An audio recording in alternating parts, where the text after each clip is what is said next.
Halo sahabat Uninformed One, terima kasih telah berkunjung di channel kami. Kami harap sahabat selalu dalam keadaan yang sehat walafiat.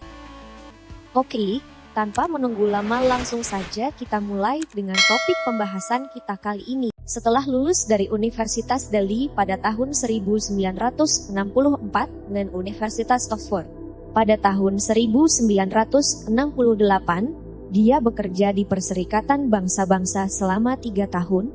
Dia menikah dengan Michael Aris pada tahun 1972. Dengan siapa dia memiliki 2 anak, sahabat Uninformed One. Kali ini kita akan membahas sosok wanita hebat, wanita revolusioner yang mengguncang negerinya sendiri. The Mother of Human Rights, Aung San Suu Kyi. Putri bungsu Aung San, Bapak bangsa Myanmar modern, dan Kin Kyi. Aung San Suu Kyi lahir di Rangon, Burma, Inggris. Aung San Suu Kyi menjadi terkenal dalam pemberontakan 8.888 tanggal 8 Agustus 1988 dan menjadi Sekretaris Jenderal NLD yang baru dia bentuk dengan bantuan beberapa pensiunan pejabat militer yang mengkritik junta militer. Pada pemilu 1990, NLD memenangkan 81% kursi di parlemen, tetapi hasilnya dibatalkan karena pemerintah militer, Dewan Pembangunan dan Perdamaian Negara SPDC menolak untuk menyerahkan kekuasaan, yang mengakibatkan protes internasional. Dia telah ditahan sebelum pemilihan dan tetap menjadi tahanan rumah selama hampir 15-21 tahun dari tahun 1989 hingga 2010, menjadi salah satu tahanan politik paling terkemuka di dunia. Pada tahun 1999, majalah Time menamakannya salah satu dari anak-anak Gandhi dan pewaris spiritual non-kekerasan. Dia selamat dari upaya pembunuhan dalam pembantaian The Pine pada tahun 2003. Sedikitnya 70 orang yang terkait dengan NLD terbunuh. Pada tanggal 6 Juli 2012, Suu Kyi mengumumkan di website Forum Ekonomi Dunia bahwa dia ingin mencalonkan diri sebagai presiden pada pemilu Myanmar tahun 2015. Namun, konstitusi yang berlaku membuatnya terjegal untuk meraih kursi kepresidenan karena dia adalah janda dan ibu dari orang asing. NLD meraih kemenangan menyapu dalam pemilihan tersebut, menang setidaknya 255 kursi di DPR dan 135 kursi di House of Nationalities. Selain itu, Suu Kyi memenangkan pemilihan untuk kembali ke DPR berdasarkan konstitusi 2008. NLD memerlukan setidaknya 2/3 mayoritas pada 30 Maret 2016. Ia mengambil alih peran Menteri Luar Negeri, Menteri Kerumah Tanggaan Presiden, Menteri Pendidikan dan Tenaga Listrik, dan Menteri Energi. Selain itu, Presiden Heng Kia menciptakan posisi yang disebut State Councilor, setara dengan Perdana Menteri untuk Suu Kyi. Posisi tersebut telah disetujui oleh House of Nationalities pada 1 April 2016 dan DPR pada 5 April 2016. Suu Kyi pun dilantik pada tanggal 6 April 2016. Sejak kudeta militer dan penangkapannya pada 1 Februari lalu, Myanmar dilanda aksi protes berujung kericuhan antara polisi dan publik. Dalam demonstrasi yang berlangsung pada hari Minggu tanggal 28 Februari 2021, 18 orang tewas dengan 30 lainnya dilaporkan mengalami luka-luka. Unjuk rasa kembali pecah pada Senin tanggal 1 Februari 2021 dengan massa menuntut agar pemerintahan Aung San Suu Kyi dipulihkan. Mereka juga meminta agar selain Suu Kyi, tokoh politik di Partai Liga Nasional untuk Demokrasi NLD dibebaskan. Dilansir dari BBC, sejak ditangkap pada 1 Februari, tak ada yang tahu di mana Suu Kyi ditahan hingga dia dihadirkan di sidang.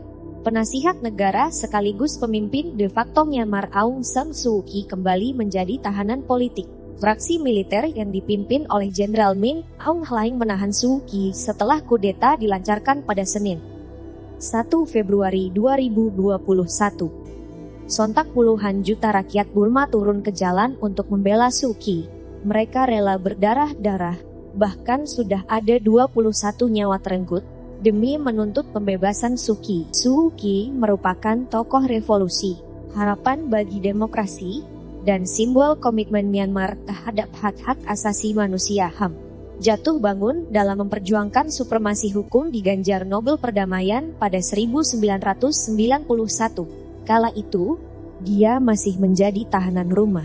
Dukungan masyarakat kepada ibu dua anak itu semakin masif ketika aparat menjerat Suu Kyi dengan 2 pasal pidana, yaitu pelanggaran terhadap undang-undang informasi dan komunikasi karena mengimpor walkie, talkie ilegal serta pelanggaran terhadap undang-undang darurat karena menyebabkan kerumunan di tengah pandemi COVID-19. Suu Kyi yang dielukan sebagai simbol perjuangan sipil juga tidak lepas dari kritik. Meski berhasil menegakkan demokrasi dan meruntuhkan rezim militer, dia hanya bisa diam ketika aparat bersenjata mendiskriminasi etnis Rohingya di hadapan Mahkamah Internasional. Dia bahkan membela militer dan menolak sebutan untuk operasi bersenjata di Rakhine State sebagai aksi genosida. Inspirasinya adalah Martin Luther King dan Mahatma Gandhi yang melakukan kampanye revolusi tanpa kekerasan. Suu Kyi juga menyerukan perubahan sistem yang berjalan damai dengan pemilihan umum yang bebas. Tapi, upaya Suu Kyi tidak disambut baik oleh fraksi militer yang baru saja merebut kekuasaan melalui kudeta pada 18 September 1988. Di tengah tekanan domestik dan internasional, pada Mei 1990 militer menggelar pemilihan umum yang dimenangkan oleh LN. Tapi junta militer menolak untuk alih kepemimpinan. Percobaan pembunuhan dengan menyerang konvoi kendaraan yang ditumpangi Suu Kyi bahkan pernah dilakukan oleh USDA. Meski Suu Kyi selamat karena berhasil dan diantarkan ke lokasi aman, tetapi lebih dari 70 pendukungnya dipukuli sampai meninggal. Militer berdalih bahwa kerusuhan itu sebagai bentrokan antara 2 kelompok politik yang berujung penetapan Suu Kyi sebagai tahanan rumah untuk yang kesekian kalinya. Kendati begitu, perempuan yang karib disapa Lady itu tetap sangat populer di antara mayoritas Buddha. Sebuah survei yang dilakukan oleh People's Alliance for Credible Election pada 2020 menemukan bahwa 79% orang masih percaya pada Suu Kyi, meningkat 70% dari tahun sebelumnya. Selain Nobel Perdamaian, Suu Kyi telah memenangkan berbagai penghargaan internasional, antara lain hadiah Sakharov dari Parlemen Eropa dan Presidential Medal of Freedom (AS). Itulah sosok Suu Kyi yang lebih dikenal sebagai Mother of Democracy, The Mother of Justice. Rasa cinta rakyatnya kepada Suu Kyi tak akan hilang selamanya. Pesan terakhir yang kita ambil dari video ini adalah, jangan pernah merasa kitalah yang paling berkuasa di planet ini. Semua makhluk ciptaan Tuhan kami sama di mata Tuhan.